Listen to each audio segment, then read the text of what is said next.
बालिका उच्च माध्यमिक आदर्श विद्या मंदिर आदर्श नगर मालपुरा की ऑनलाइन कक्षाओं में आप सभी का हार्दिक स्वागत अभिनंदन। प्यारे विद्यार्थियों, आज हम कक्षा 10वीं के गद्य खंड में हिंदी अनिवार्य विषय के गद्य खंड में प्रेमचंद जो उपन्यासकार रहे हैं, कहानीकार प्रेमचंद जो रहे हैं, उनके द्वारा रचित, उनके मृत्यु प्राप्त लेखनी से रचित ईदगाह नाम की ये कहानी हम पढ़ने जा रहे हैं। इससे पूर्व आपने प्रासंगिक विषय में जो है पहला पाठ जो आपने पढ़ा, उसमें ईद आई है, ईद को लेकर के कैसे जो है ग्रामीण जीवन जो है वो प्रसन्नचित है, कुछ लोग उसमें दुखी है, वो क्यों है, इसका वर्णन किया। और फिर हामिद जो है हमने यहाँ तक पढ़ लिया था। हामिद जो है जाकर के दादी से कहता है कि तुम डरना नहीं अम्मा, मैं सबसे पहले आऊँगा, बिल्कुल ना डरना। यहाँ तक हो गया था, आगे पढ़ रहे हैं। अमीना का दिल कचोट रहा है, गांव के बच्चे अपने अपने बाप के साथ जा रहे हैं।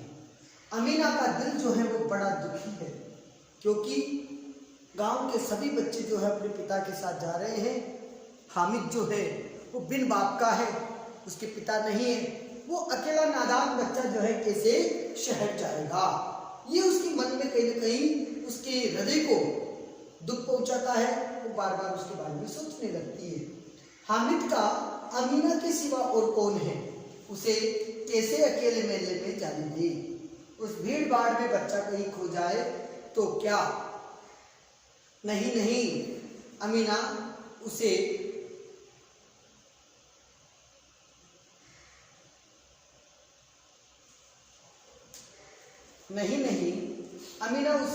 यूं न जाने देगी। नन्ही सी जान 3 कोस कर चलेगा कैसे। क्या कहा, नादान सा बच्चा है, छोटा सा बच्चा 3 कोस की दूरी जो है वो कैसे प्राप्त करेगा। 3 कोस की दूरी पैदल कैसे चल पाएगा। 3 कोस का मतलब होता है लगभग 9-10 किलोमीटर का क्षेत्र है, तो 9-10 किलोमीटर की दूरी है जिसको पैदल जाना है गांव से शहर की ओर, तो कैसे चलेगा।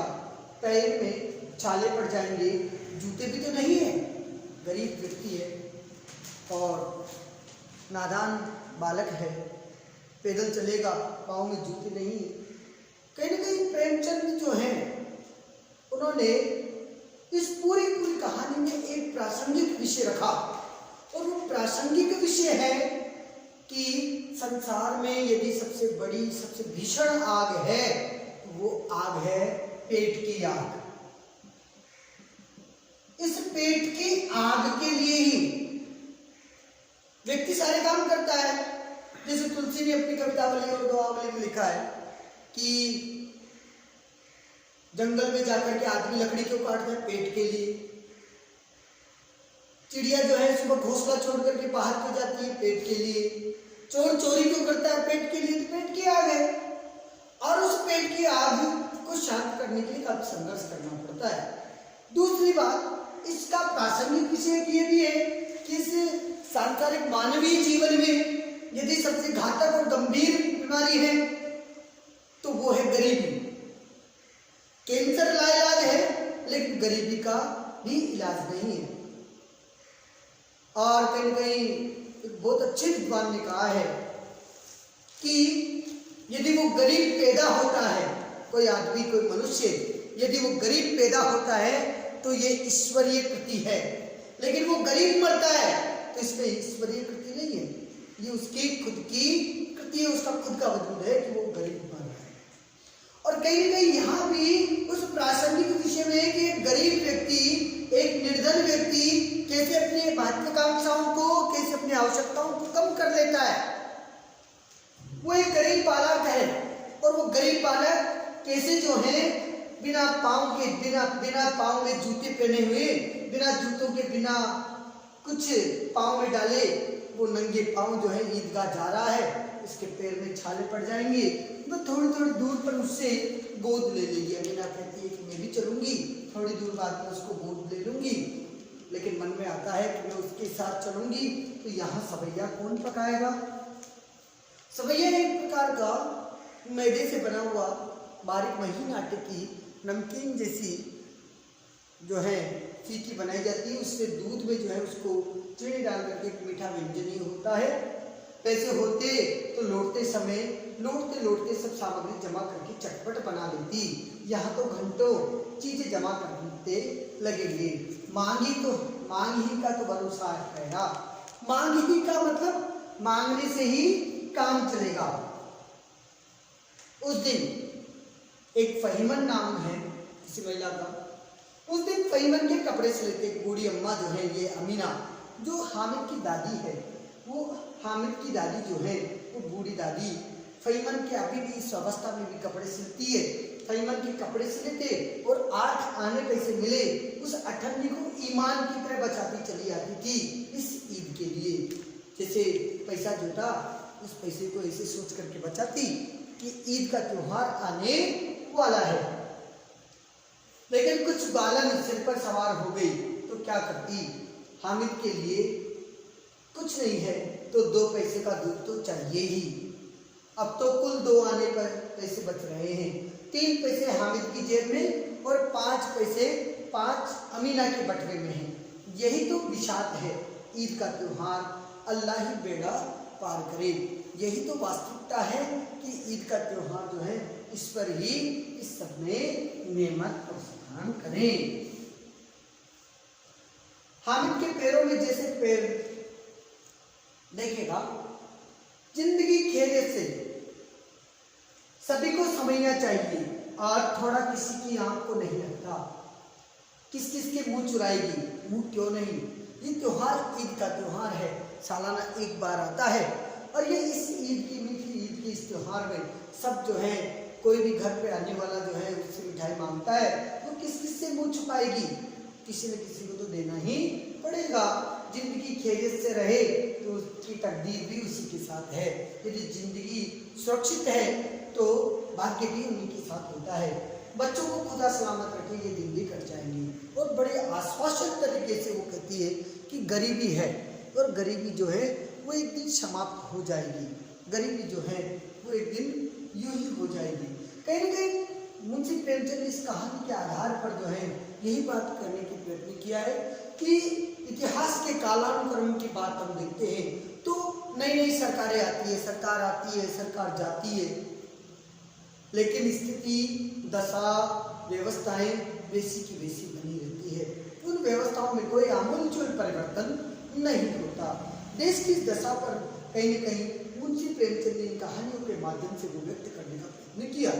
हिंदी के बहुत अच्छे कवि रहे नागार्जुन। नागार्जुन कहते हैं कि अब के राम राज्य में रावण नंगा होकर नाचा है, सकल सूरत वही है भैया, बदला केवल ढांचा है। तो कहीं प्रासंगिकता दारिद्र्य जीवन को जी रहे उन किसान, मजदूर और दलित वर्गों के लिए भी विशेष रही है। देखिएगा, आगे बढ़ते हैं। गांव से मेला चला, बच्चों के साथ हामिद भी जा रहा था। कभी सबके सब दौड़ करके आगे निकल जाते तो फिर किसी पेड़ के नीचे होकर के साथ वाले का इंतजार करते। ये लोग क्यों इतना धीरे धीरे चल रहे हैं। ऐसा लगा हामिद के पैरों में तो जैसे पर लग गए हो। पैरों में पर लगना अर्थात अत्यधिक तेज दौड़ना। हामिद जो है वो अत्यधिक तेज दौड़ रहा था। वह कभी थक सकता है। शहर का दामन आ गया है, अब शहर जो है वो नजदीक आ गया है। सड़क के दोनों ओर अमीरों के बगीचे हैं। जो धनाढ्य लोग थे तो कहीं ना कहीं 2 खाई हमेशा रही है। एक पूंजीपति वर्ग रहा है, पूंजीपति जो वर्ग है, इस पूंजीपति वर्ग में जो अमीर लोग हैं उनका इसमें नाम आता है। एक शोषित वर्ग या गरीब तबका रहा इस गरीब और दारिद्र्य जीवन वाले वर्ग में। याद रखिएगा, मैं आपको एक शाब्दिक अर्थों में कहूँ तो पूंजीपति वर्गों में वो आते हैं जिनमें अंबानी है, अडानी है, नीरव मोदी है, विजय माल्या है, ऐसे अनेक लोग हैं जो पूंजीपति है। और गरीब में वो आते हैं जो आप और हम जैसे जो निम्न तबके के लोग हैं, जिनका जीवन बड़ी कठिनाई से गुजरता है। आपने देखा होगा झुग्गी झोपड़ी में, हम तो और मध्यम वर्गीय परिवार के लोग हैं, लेकिन जो झुग्गी झोपड़ियों में रहने वाले लोग हैं उनकी दशा स्थिति कैसी रही होगी। गांव से मेला चला तो फिर देखते हैं कि वह कभी थक सकता है। शहर के दोनों ओर अमीरों के बगीचे, धनाढ्य लोग जो है उन्होंने अपने बगीचे, जैसे वर्तमान की परिस्थितियों में देखें तो उस समय तो बगीचे हुआ करते थे, आज फार्म हाउस टाइप जो है वो इसको हम बता सकते हैं। पक्की चारदीवारी बनी हुई है, पेड़ों में आम और लीचियां लगी हुई है। कभी कभी कोई लड़का कंकड़ी उठाकर आम पर निशाना लगाता, कभी कोई लड़का पत्थर मारता, माली अंदर से गाली देता हुआ निकलता। लड़के वहां से एक फरलांग कदम बढ़ाकर, एक फरलांग पर हैं, खूब हंस रहे हैं। माली को कैसे उल्लू बनाया, उल्लू बनाना अर्थात मूर्ख बनाया। बड़ी बड़ी इमारतें आने लगी है, यह अदालत है, यह अदालत है, यह कॉलेज है, यह क्लब घर है। इतने बड़े कॉलेज में कितने लड़के पढ़ते होंगे। बालकों के अबोध बालक हैं। मैंने आपको पूर्व में भी कहा था कि कहानी पूरी चाइल्ड साइकोलॉजी पे लिखी गई है, कैसे नन्हे नन्हे बच्चे जो हैं उनके मन में प्रश्न आते हैं। तो देखते हैं कि ये कॉलेज है, ये क्लब घर है, और ये कॉलेज इसमें कितने बड़े बड़े लड़के पढ़ते हैं। सब लड़के नहीं है जी, बड़े बड़े आदमी हैं। वो जानते हैं कि लड़के का मतलब, हम जैसे जो है वो बालक हैं जिनकी मूछें आ जाती है वो लड़के होते हैं। मूछें आने का मतलब एक ढेले का नहीं होता, मूर्ख होते। ऐसा उनके दिमाग के एक साइकोलॉजी के बारे में ने पढ़ा है। तो कहा सच उनकी बड़ी बड़ी मूछें हैं। क्या कहा? सच में लड़के पढ़ते हैं, लड़के जिनकी बड़ी बड़ी मूछें हैं, इतने बड़े हो गए हैं, अभी तक पढ़ने जाते हैं। कितने बड़े हो गए, दाढ़ी मूछ आ गई है, लेकिन अभी भी पढ़ने जाते हैं। न जाने कब तक पढ़ेंगे। वो सही कहा। ये दृश्य मैं आपको बता देना चाहता हूँ, जैसे आज जैसे पूर्व, मैं आपको एक बात प्रासंगिक विषय को जोड़ना चाहता हूँ। जैसे पूर्व काल में प्रेमचंद ने कहा कि कॉलेज में पढ़ने वाले लोग बड़े दाढ़ी मूछों वाले लोग होते थे। अबोध बालक हामिद और उसकी टोली ये सोचती है कि इतनी बड़ी बड़ी दाढ़ी मूछे वाले लड़के भी यहाँ पढ़ने जाते हैं, और कब तक पढ़ते रहेंगे, इतने बड़े हो गए।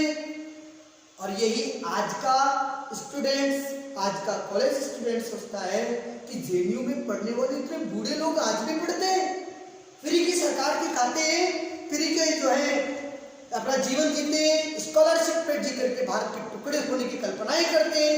ऐसे बूढ़े बड़े लोग आज भी पढ़ते हैं क्या? जैसा प्रेमचंद के उस कहानी में हामिद की टोली ने पूर्व में सोचा, आज भी ये प्रासंगिक विषय कहीं न कहीं जीवंत हो उठता है। आगे देखिएगा, न जाने कब तक पढ़ेंगे और क्या करेंगे इतना पढ़कर। हामिद के मदरसे में, मदरसा देखिएगा, मुस्लिम धर्म की शिक्षा का एक केंद्र होता है मदरसा, जो प्राइमरी सेशन की एजुकेशन होती है। 5वीं के बाद का जो एजुकेशन होता है उसको मकतब के नाम से जाना जाता है। यहाँ मदरसे हैं, मदरसे जो है धार्मिक शिक्षा का एक केंद्र है, मुस्लिम धार्मिक शिक्षा का। कहा कि मदरसे में 2-3 बड़े बड़े लड़के हैं, बिल्कुल 3 कोड़ी के। 3 कोड़ी का मतलब बेकार, किसी काम के नहीं है, रोज मार खाते हैं, काम से जी चुराने वाले, काम से जी चुराना अर्थात काम में वो पूर्ण नहीं है, काम करने में वो नादान है। इस जगह उसी तरह के लोग होंगे। और क्या क्लब घर में जादू होता है क्या? नाम कहा कि क्लब घर में जादू होता है, सुना है। यहाँ मुर्दे की खोपड़ियां तोड़ती है और बड़े बड़े तमाशे होते हैं, पर किसी को अंदर नहीं जाने देते। बालक वही चाइल्ड साइकोलॉजी की बात, मनोविज्ञान की बात, कौन जाने क्लब घर में क्या होता है। बोला क्लब घर में जादू होता है, मुर्दों की खोपड़ियां घूमती है और बड़े बड़े तमाशे होते हैं, किसी को अंदर नहीं जाने देते। यहाँ शाम को साहब लोग खेलते हैं। साहब लोग का मतलब जो धनाढ्य लोग हैं, जो अमीर लोग हैं, जो पूंजीपति लोग हैं। और ये आज की व्यवस्था नहीं है, ये उस समय तत्कालीन व्यवस्था भी थी और वर्तमान कालिक व्यवस्था भी है। आज भी गरीब हैं, आज भी अडानी और अंबानी जैसे ग्रुप हैं, आज भी जो है गरीबों के जो घर हैं उन घरों पर कमाने वाले अमीर लोग हैं। ये वही लोग हैं जो कहा कि शाम को साहब लोग जाते हैं, साहब लोग खेलते, बड़े बड़े आदमी खेलते, मूंछों दाढ़ी वाले, और मेमे भी खेलती है उनके साथ। मेम अर्थात उनकी जो पत्नियां हैं वो मेम जो है वो भी खेलती है। सच हमारी अम्मा को वह दे दो। देखिएगा क्या कहा, बालकी साइकोलॉजी देखिएगा, बालक की सोच क्षमता को देखिएगा। बालक क्या कहता है? बालक कहता है कि सच हमारी अम्मा को मैं दे दो, क्या नाम है? बेट। तो उसको पकड़ ही न सके, घुमाते ही लुढ़क न जाए। महमूद ने कहा, अम्मी, हमारी अम्मी जान का तो हाथ कांपने लगे, अल्लाह कसम। मोहसिन बोला, अम्मी मनो आटे। मोहसिन ने इसका प्रतिकार करते हुए, इसकी बात को काटते हुए कहा कि तुम ऐसे कैसे कह सकते हो कि क्लब घर में जाने वाली जो मेमे होती है वो खेलती है, वो मजबूत होती है, वो बड़ी होती है, वो ताकतवर होती है, कैसे है? क्योंकि तुमने अपने अम्मा के विषय में कहा, अपने अम्मी के विषय में कहा कि वो बेट पकड़ ले तो घूम जाए, उससे वो खेला नहीं जाए, या यूं कही कि उसका हाथ कांपने लगे। तुमने ये कैसे कह दिया? अम्मी तो मनो आटे पीस लेती है, पता नहीं कितनी जो है वो चाकी चला करके आटा पीसती है, जरा सा बेट पकड़ लेंगी तो हाथ कांपने लगेगा। सैकड़ों घड़े पानी रोज निकालती है, 5 घड़े में तो मेरी भैंस पी जाती है, कितनी कुएं से कितना पानी निकालती है। मोहसिन बोला, अम्मी मनो आटे पीस लेती। मनो का मतलब 40 किलो, लगभग 40 एक मण में होता है, 1 क्विंटल में 100 किलो होता है। 2.5 मण का 1 क्विंटल 100 किलो, एक बोरी 100 क्विंटल की होती है, और एक मण में 40 किलो वजन होता है। 2.5 मण की एक बोरी होती है, यानी 100 किलो की। देखिएगा, जरा सा बेट पकड़ लेंगी तो हाथ कांपने लगेगा। सैकड़ों घड़े रोज निकालती है, 5 घड़े तो अकेली भैंस पी जाती है। किसी मेम को 1 घड़ा पानी भरना पड़े तो आंखों तले अंधेरा छा जाए, आंखों तले अंधेरा आना, आंखों तले अंधेरा आना। आंखों तले अंधेरा आने का मतलब कुछ दिखाई न देना। आंखों तले अंधेरा आना, कुछ दिखाई न देना। महमूद लेकिन दौड़ती तो नहीं, उछल कूद तो नहीं कर सकती।